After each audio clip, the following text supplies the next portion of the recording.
Hello, our group consists of Claire Rustling, Richard Goff and Kerry Forbes.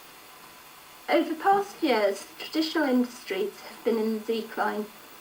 However, industries based on advanced technology continue to exist, but they continue to exist with a smaller workforce. Service industries, however, are neither on the decline or continuing to exist. They're just staying perfectly stable.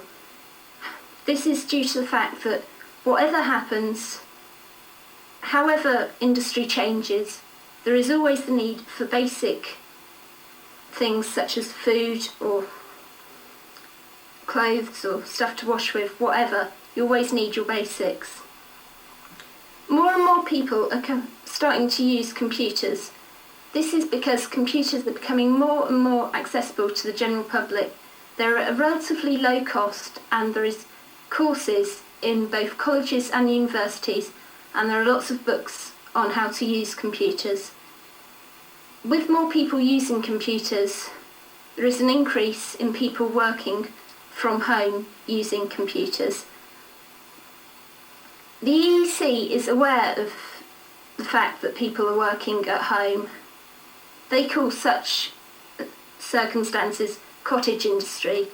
This is where an industry will be quite a large company, and they will break down their work and give it to other members of staff, and they will work on it quite happily at home and just sit there with their computer and get on with the work.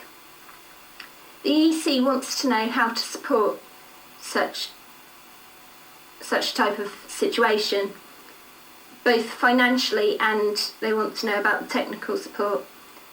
With this in mind, they've created a new initiative. Part of this initiative is a project which is based in a rural area on the southern slopes of the North York Moors. The East Yorkshire County Council has received a grant from the EEC to run this project for 3 years. The project is to support and provide assistance with new software, which will include antivirus software, both in the installation and actually acquiring the software in the first place, and also advice on hardware availability and arranging meetings to combat the loneliness and isolation experienced by home workers. The task that we were given as a group was to schedule the visits to 9 villages to maximise the number of clients having access to the centre without creating any overtime, and also to find out and make sure that every client wishing to visit the centre once per fortnight was able to do so. Our company is based in Scarborough, and the project is based, as I've previously stated, on the southern slopes of the North York Moors. The 9 villages that are required to be visited are Cropton, Kirby Misperton, Rossdale Abbey, Nunnington, Newton-on-Rawcliffe, Ampleforth, Cold Kirby, Hutton le Hole and Oswald Kirk. When we started to look at the project, we thought about 3 main questions.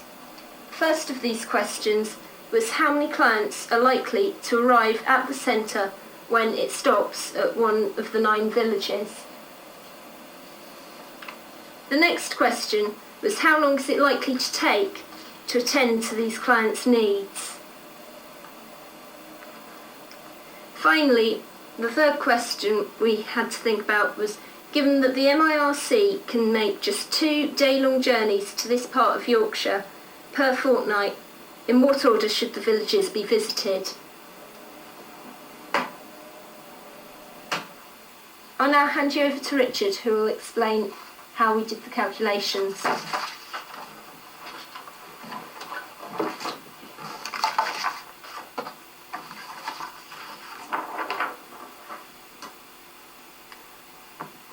We have 2 day-long trips that we can make, each of 9 hours. The MIRC can leave at 8:30 in the morning and ought to return by 5:30 in the evening. However, if more time is required in one of the weeks, we aren't allowed overtime, but that can be made up for with the time in the subsequent week. We need to allow for travelling time between the villages. Some time needs to be set aside for lunch, and also we need to allow for the time spent in each of the villages where the computer experts on the MIRC can speak with the clients. First, we needed to calculate the proportion of clients which were likely to turn up at each of the villages. We were given this table which shows the probability of various proportions of clients visiting the MIRC. The data we are given is somewhat limited in that the intervals of the proportions are all of widely different sizes. The 0 to 6 and 96 to 100% are of course very small intervals compared to the intervals in between, and also the probabilities on the right hand side of different sizes. However, the limited nature of this data, we didn't feel that this would create a serious margin for error. We felt that our calculations would still be realistic. We've assumed that this data we've been given is both continuous and sufficiently accurate for our requirements. To find the actual proportion of clients which would visit the centre at each of the villages, we had to find the midpoint of the probabilities. Adding together the probabilities of the first two intervals gives us 0.45. The actual midpoint occurs at 0.5 probability. Therefore, we need to find another 0.05 from the third interval. As the third interval in fact covers 0.15, we need to divide that figure by 3 to get back to 0.05, and hence we need to find 1/3 of the way into the 40 to 70% interval, which lies at 50%. Therefore, in any 2-week period, of the total number of clients that may use the MIRC, which is 73, it's likely that 50% of them will. Therefore, multiplying that figure 73 by 50% gives us 36.5 clients. Obviously, you can't actually have half a client visiting the MIRC. Therefore, we've rounded it up to 37 clients, and we've assumed that at each of the we've assumed that the number of clients that will visit the MRC will be spread evenly around the villages. Therefore, at each village, the number of clients likely to turn up is simply the number of clients at that village multiplied by 50%.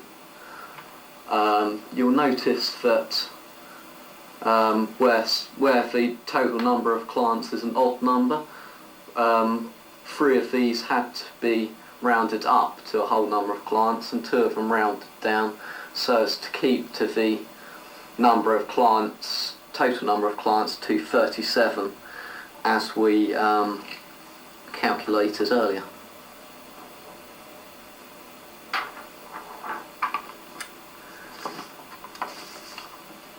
This is the other table we were given to work with, and it shows us the probability of various numbers of minutes required by clients with the expert. This data is limited in a similar way to the previous data, whereby the intervals are all of different sizes. However, again, the way we have calculated the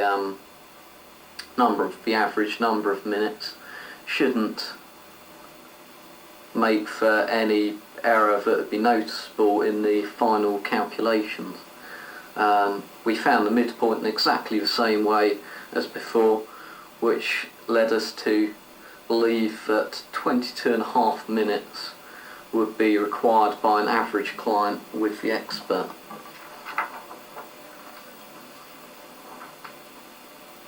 Therefore, this table shows us how much time we're likely to have to actually wait in each village while the expert speaks to the clients that arrive.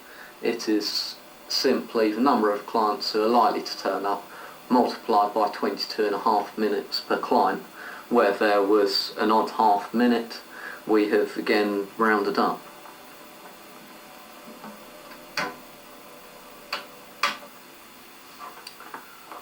The travelling time we use to find the actual optimal route. We use the computer program A Mile Master. We felt that it was, as this computer program is designed for finding optimal routes between various places, this would be by far the most accurate way of calculating the optimal route. And so that gave us the travelling times between each of the villages. And as regards to lunchtime, we felt that 30 minutes on each day was sufficient, especially when you consider that the driver will have breaks when the experts are speaking to the clients that turn up at the MIRC, and also the experts will have breaks when the MIRC is being driven in between the various villages. I'll now hand over to Kerry.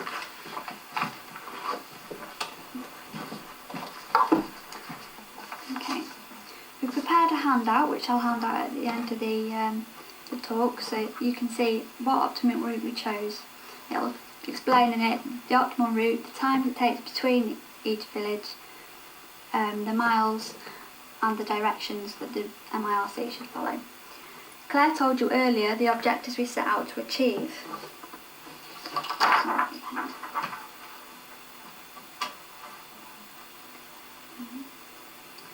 The questions that we were asked were: how many clients are likely to attend, how long will they need in the MIRC, and what order should the villages be visited. Our research, after doing all the calculations, our research discovered that only half of the clients that were likely to attend the MIRC would attend. So that left,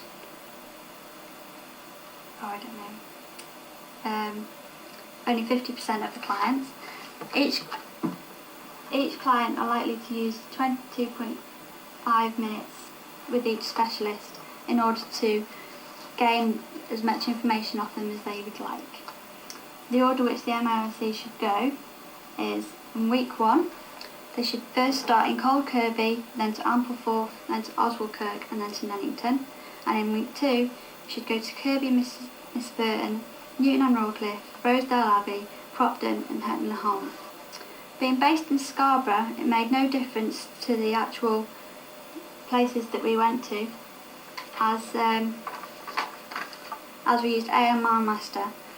So we assumed that AL Master knows the distances and the speeds of each road. We managed to achieve these with only minor errors in our data. We also prepared a time chart